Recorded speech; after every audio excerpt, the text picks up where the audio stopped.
बहू, तुम्हारी इज्जत क्या मेरी इज्जत से अलग है? उसके चेहरे पर डर साफ दिख रहा था। सरिता को समझ ही नहीं आ रहा था कि क्या करे।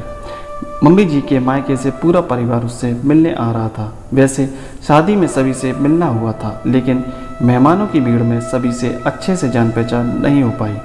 वीकेंड पर सभी ने एक साथ आने का प्लान बनाया। वैसे तो रात में ही सास रीमा जी ने खाने की आधी तैयारी कर दी थी, लेकिन सुबह जब वो उठी तो उनकी तबीयत ठीक नहीं थी। सरिता ने उन्हें आराम करने को कहा और खुद ही किचन में मोर्चा संभाल लिया। लेकिन आज से पहले कभी इतने ज़्यादा लोगों का उसने खाना नहीं बनाया था। मायके में उसे मिलाकर बस 4 लोग थे और वहाँ भी अधिकतर मम्मी ही खाना बनाती थी। सरिता अभी सोच ही रही थी कि उसे रीमा जी की आवाज़ आई। बहू, क्या हुआ? तो इतनी डरी हुई क्यों खड़ी है? मम्मी जी, मैंने आपसे बोल तो दिया कि मैं बना लूँगी, लेकिन इतने लोगों का खाना मैंने कभी नहीं बनाया। तो सरिता ने डरते हुए अपना डर बताया। बस इतनी सी बात? मैं अगर बताती जाऊँ तो कर लोगी? रीमा जी ने प्यार से पूछा। हाँ मम्मी जी। सरिता खुश हो गई और वो जल्दी से रीमा जी को एक कुर्सी पर बैठा देती है।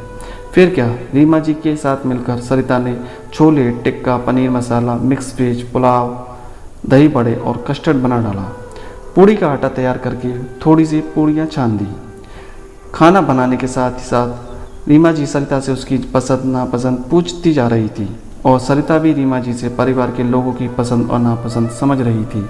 विकास के बचपन की शैतानियों को सुनकर सरिता खूब हंस रही थी। सब खाना बनाने के बाद रीमा जी ने सरिता से को अच्छे से तैयार होने को कहा और खुद अपने कमरे में आराम करने चली गई। नियत समय पर नानी जी और उनका परिवार आ गए और फिर सभी ने एक साथ खाना खाया। सभी ने खाने की बहुत तारीफ की।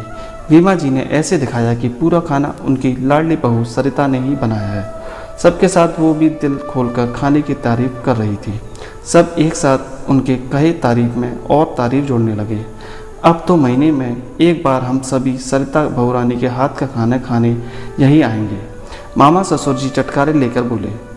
हाँ, भाभी ने टिक्का, पनीर और दही बड़े तो बहुत ही लजीज बनाया। आत्मा तृप्त हो गई। देवर क्यों पीछे रहते तारीफ करने में।